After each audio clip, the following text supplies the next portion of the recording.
I'm at the Institute of Education, University College London, which is called UCL. And if you can see this photo of 1902, that was, it used to be a teacher training college and started as a teacher training college in 1902. That's the photo there. And our Institute of Education was merged with UCL in 2014. So we are a kind of education faculty at UCL now. So I'm coming from education perspectives, taking disaster preparedness as learning. But today I want to look at Kuroshio Town's case again. And I want to start by explaining why I titled this talk Revisiting. And that is because this study was done based on the fieldwork in March 2017. And back then I was very much helped by Yamori Lab, particularly Sugiyama-san's cooperation. Without their help, I couldn't have done this study. And then I presented at the 8th iDream conference in Reykjavik, I think in which I met Shubo for the first time, and we had a heated discussion. And I published the paper in Compare in 2018 after so many revisions. The paper is on the right-hand side, so it's a published paper. But I don't think it is a good paper. Why? Because it is too complicated. I put too many items in one paper, so it's too complex. And also, since then, I have become more aware of integrated disaster risk management perspectives, Sogo Bosai perspectives. So I thought it was worth revising this paper and then represent to the audience and share my ideas with you. And I am very much aware in the audience, there are a lot of experts, lots of colleagues who've been to Kuroshio Town and studied their disaster risk reduction activities. And therefore, please don't hesitate to just tell me, Kaori, you are telling rubbish, that's not the right interpretation or anything. I'm very open to your critiques and new information. And so I hope this is going to be a very open discussion for everyone. So yes, so that's what I wanted to do today, simplify and refine the argument and then link it with the integrated disaster risk management. So the talk, I hope, will be within 40-45 minutes. I'm going to revise all of society engagement, which is a kind of catchphrase in the Sendai Framework 2015-30. And next, I will draw on a case of the disaster risk management for Nankai Trough earthquake and tsunami in Kuroshio Town, with a focus on the notion of a connector. And I'm going to then explain their activities using whole system thinking. I'm applying social ecological system theory. And then I will discuss the implication of connectors for the Sogo Bosai. That's the plan today. So all of society engagement is one of the guiding principles in the Sendai framework, and which was currently called United Nations Office for Disaster Risk Reduction, UNDRR's remit, and was introduced in the framework. And we were advised to make actions on these 4 areas in particular. So understanding disaster risk and strengthening disaster risk governance, investing in disaster risk reduction, and enhancing disaster preparedness. But all of society engagement wasn't clearly defined, and you could kind of understand what it would mean, but it wasn't clearly defined, and the interpretation was really left to practitioners and policymakers, experts.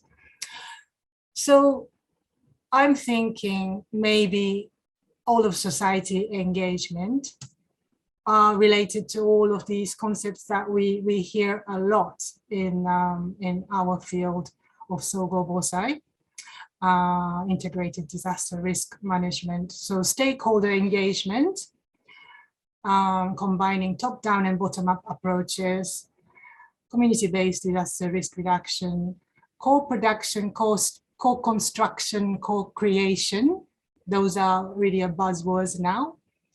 Participatory approaches, and in Japan's case, Kojo, Jijo, Kyojo, the framework we have. I'm going to come back to this in a minute. And some are used as a synonym of all of society engagement. And perhaps in terms of integrated disaster risk management, maybe all of society engagement is one form of Sogo Bosai, or are they completely the same? That I don't have an answer, but I think they are closely related. And since the Sendai framework, a number of studies have been undertaken in the areas of these family concepts. And we should celebrate how much we have done, how much colleagues have done, and we have advanced an understanding of all of society engagement in many various forms. But I think there's still a challenge. And taking Kojo, Jijo, Kyojo as an example, let me explain. So for those who are not familiar with these three concepts, this is the kind of tripartite framework the Japanese government and also some experts emphasize in disaster risk management. So Kojo is public help, therefore controlled by the central and municipal governments. And Jijo is self-help, it's done by ourselves. And Kyojo is collaborative help undertaken in communities. So these three need to be coexist in disaster risk reduction. And I believe a lot has been already done. But I haven't come across enough material studies that discuss how to connect these three areas. And this is kind of my additional bit, but in recent years, I've been thinking maybe what, for example, Yama Sensei refers to as intermediate intellectual or bridging knowledge. I overheard this, so correct me if I got it wrong, but I think he's meaning similar things. Or Okada Sensei's communicative space, he also uses communicative place. These conceptions might be something to do with this connecting ideas. So this is the updated version of my thinking so far. So let's look at the case of Kuroshio Town. So going back to 2017, it was already known for its very proactive approach to disaster risk management. And I was in one of the Chikubosai conferences, and some officials were there to present their practice, and I was really intrigued and wanted to go there and talk to people there. So I asked Yamori Sensei's if I could visit their field and to find out stakeholders' perceptions and experiences around their disaster risk reduction activities. So my methods would be to interview stakeholders and observe their activities. So it was a very small experimental study to just see what is happening there with my own eyes. So for those who don't know about Kuroshio Town, which I believe is very rare now in the Sogo Bosai seminar, but just let me recap. So it is a very small town and with a declining population. Back then in 2017, there were 12,000 population, but it's now gone down to 10,700. And the important factor is 45% of the population is aged 65 or over. So nearly 1 in 2. And its geography is very complex. We tend to think it's Shikoku as a kind of sea line coastal communities, but it's actually quite mountainous as well. And the main industry being fishery and agriculture. And it has a long, tsunami history, and it's Nankai Trough earthquake happening every 90 to 150 years. The last one being 1946, bringing 4 to 6 meter tsunami and a lot of victims. Therefore, there had already been a certain degree of tsunami preparedness before the government 2012 revised announcement. So let me talk about it a little bit more in depth. The 2012 31st of March, the Central Disaster Management Council made a revision of the forthcoming large-scale hazards. And Nankai Trough earthquake was announced, and it could be as big as the seismic intensity of 7.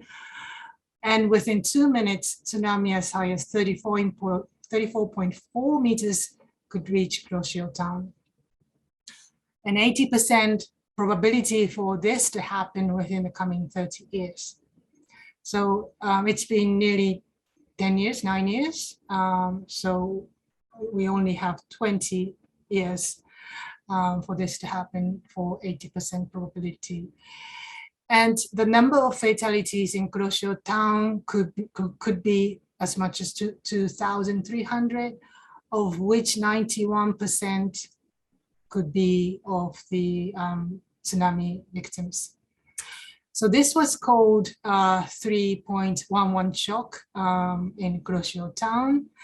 And of course, it was received with despair and a sense of helpless, hopeless. There was a very gloomy atmosphere of filled in the town, and this sense of giving up. So what the Kuroshio Town town hall officials did was to convince the population to never give up. So this became their mantra, their slogan, never give up. And then to promise 0 victims. So that's how they kind of embarked on this very harsh situation, to facing this situation. Since they have undertaken a number of measures, and they have received extra funding from the central government, and a lot of experts came to co-produce their DRR measures. And one on the right is one of the 9 hazard maps. And as you can see, it includes the tsunami travel times and also a list of evacuation centers. So all of these were made available very quickly. As well, the famous tsunami towers were built. And it was interesting to discover that unlike Tohoku region, Kochi Prefecture's choice was towers rather than dikes, because they wanted to preserve the sea coastal line. So this tower is the highest in Japan, that of 22 meters.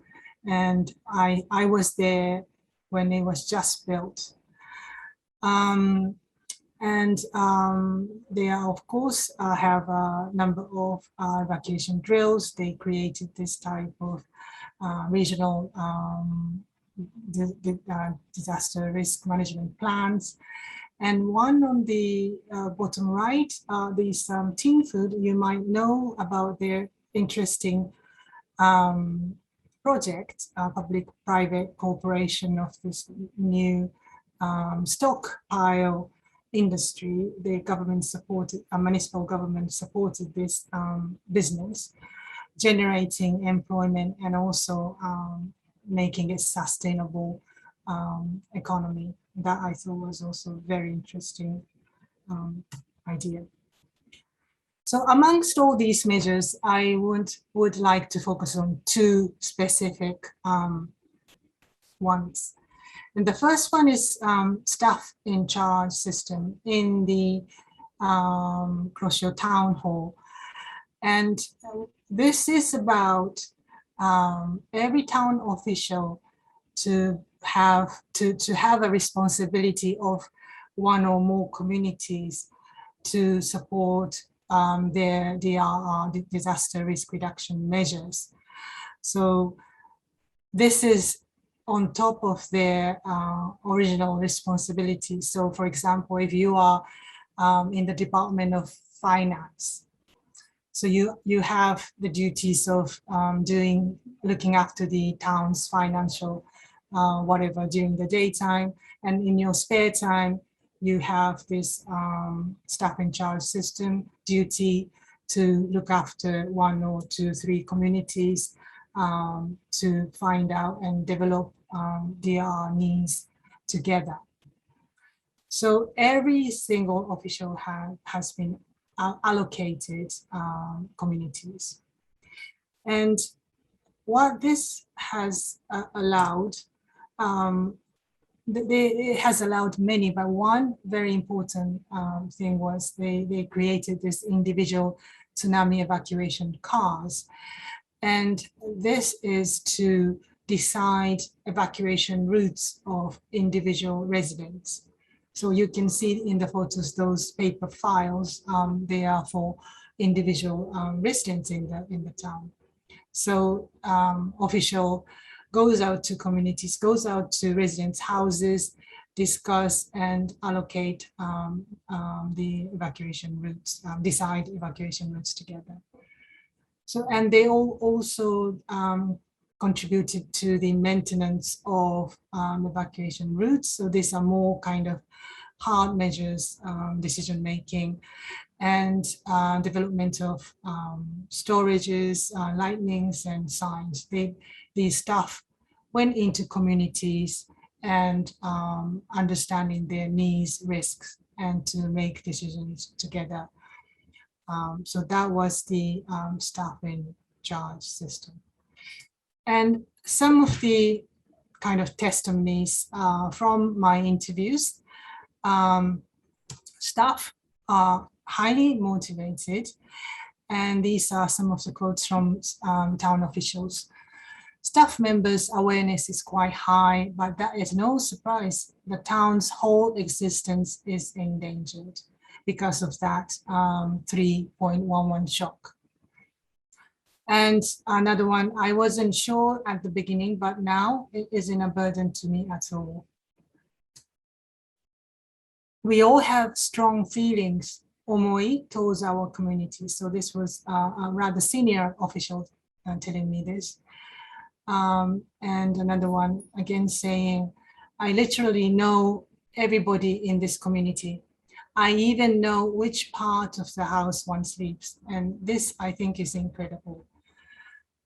Therefore, it shows that they are really going into the residences, and they really get to know each other.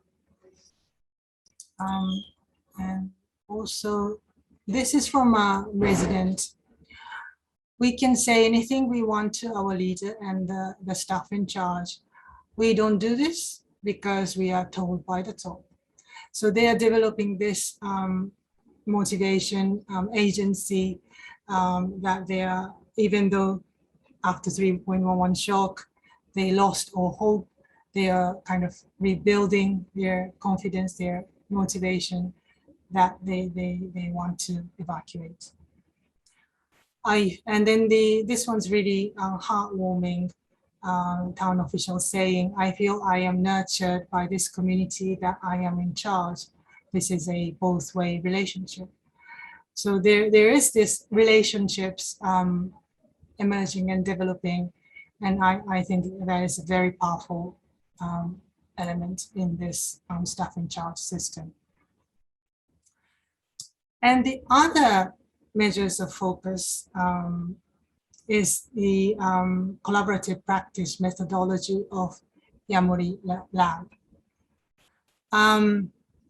As many of you probably know, that their emphasis is on agency and engagement. So rather than experts going into communities and telling them what to do or instruct them how to develop the disaster risk reduction measures, they want to respect community members' agency, should I say, and they want to enhance engagement, kanyose. For that, this is their methodology, their methods tend to be action research and more ethnographic. And this is called Deep Outreach by Yamori Sensei and Miyamoto Sensei, if I remember correctly. And this, I have never come across this kind of methodology. And it is really energy consuming, time consuming, and I believe it's costing too. But with this type of involvement in communities, I think that allowed co-production and the development of trust relationships, because researchers go out to the field very, very regularly, and I believe they still do, they're still involved. And with such methodology, they undertook a number of activities, and Crossroads is a famous tool to get communities involved, and they developed, they encourage residents to have this strengthen the furniture in case of the quakes, and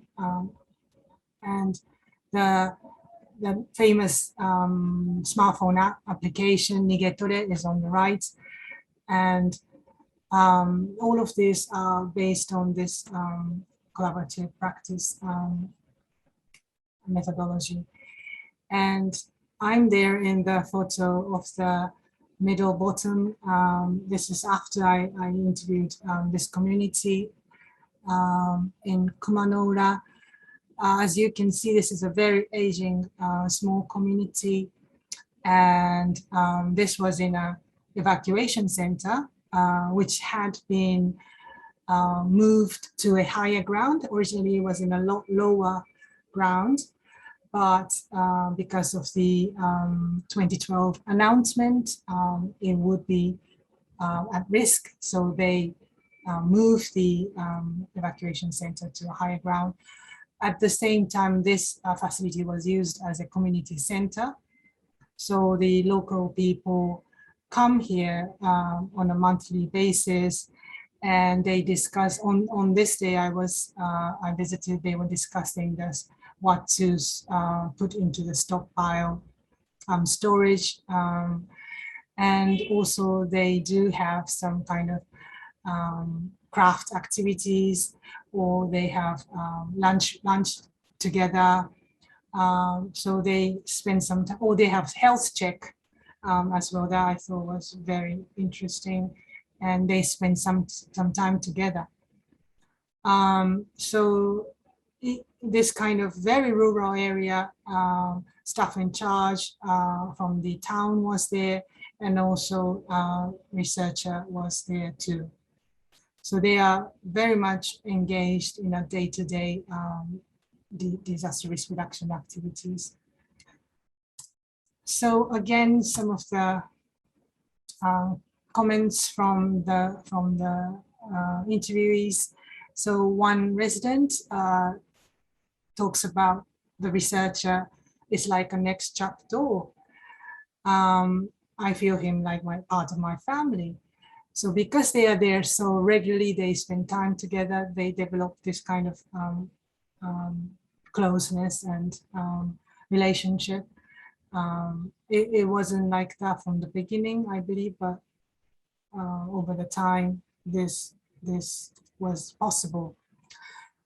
And also you can see change in the resident side as well.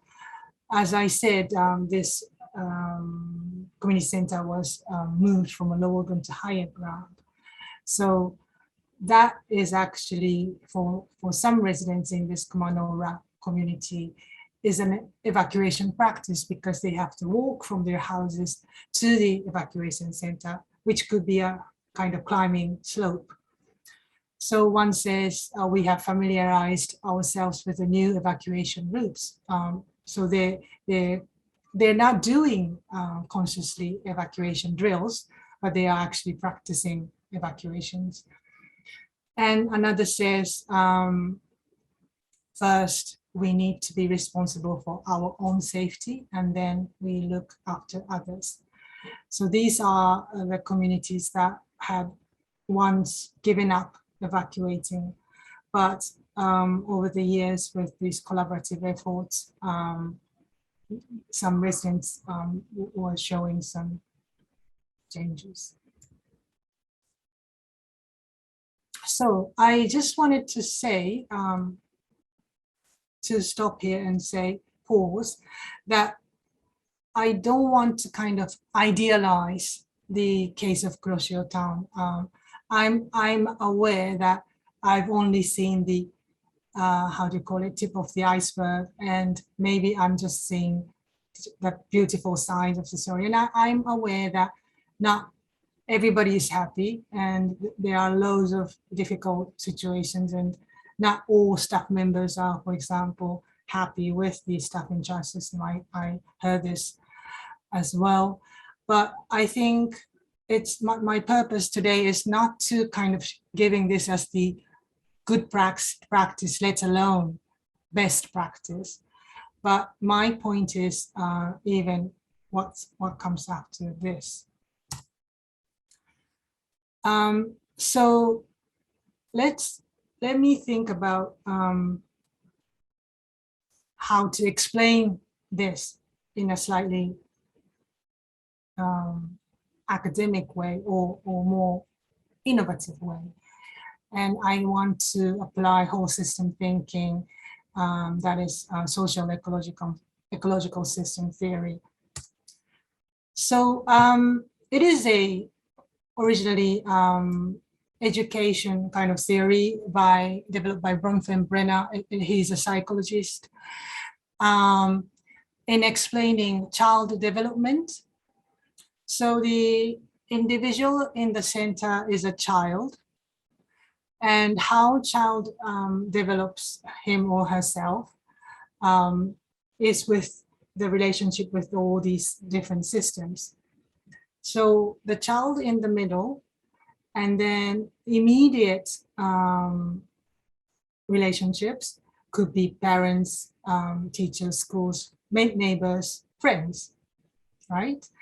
And then there are meso system, and that is that is the level that enables interactions amongst people in microsystem. I have to come back to this because this is the level I want to focus on. And then exosystem is the how schools are governed, organized, so about the education system, policies and laws. And macro system is more about belief and ideology. So, you know, we are governed by the some political policy makers, so politics or ideology. And the outer system is chrono system, which is which indicates environmental events and conditions transitions. So all of these are kind of interacting and influencing child development. So this is original theory by Bronfenbrenner. And this is called nested structure. And I thought we probably would be able to explain our DRR structure using this theory. So think of the Kuroshio Town again. So community members are in the middle. And then microsystem, so who they engage directly, they could be town hall officials. That's the Jishubo members, neighbors basically, or in their case, researchers. And the mesosystem, let me come back to this, but let's go to exosystem first. So that's the policy and laws of disaster risk management. And macrosystem is a wider kind of belief system. I put all of society engaged discourse, or kind of ideas spreading at the moment in time. And wider chrono system is the fact that Nankai trough, earthquake, and tsunami would happen within now 20 years, or the climate change and that kind of wider picture there. So this mesosystem, coming back to this mesosystem, this is the system that enables interactions, interrelationships, communication, through communication. So between community members and people around them and the policy world, that needs to be connected.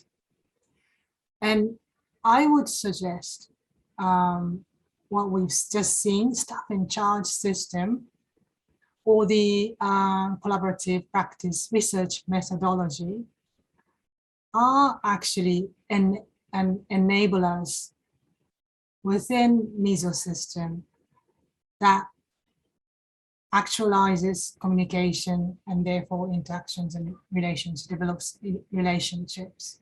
I'm putting community disaster management plan, but I skipped it today for the seminar.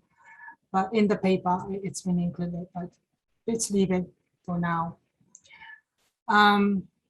So the point here is the importance of these intermediary connectors that connect community members and people around them, and then the policy world, and then the outer world. And my point is these two that we focus today are doing, having that role. And just to look at the same point using previous this Kojo Jujo Kyojo framework, it could be suggested that staff in charge system and collaborative practice methodology could be connecting these rather independent efforts. So at the moment, so some kind of glue is needed in these efforts. So this is my last slide and my conclusion. Let's link this to integrated disaster risk management. Our topic, Sogo Bosai. Returning to these two scholars' concepts, intermediate intellectual bridging knowledge, I think, and communicative space, I believe we are kind of referring to the same direction. We are looking at same direction, how to glue these, how to integrate, how to glue these three spheres of public health, self-help, and collaborative health.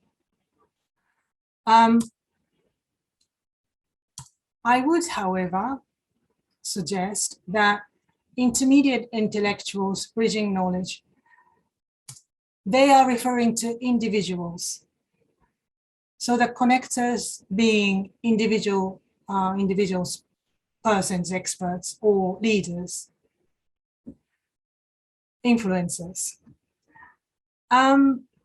Communicative space, place, this notion is about opportunities, creating the opportunities to enhance communication.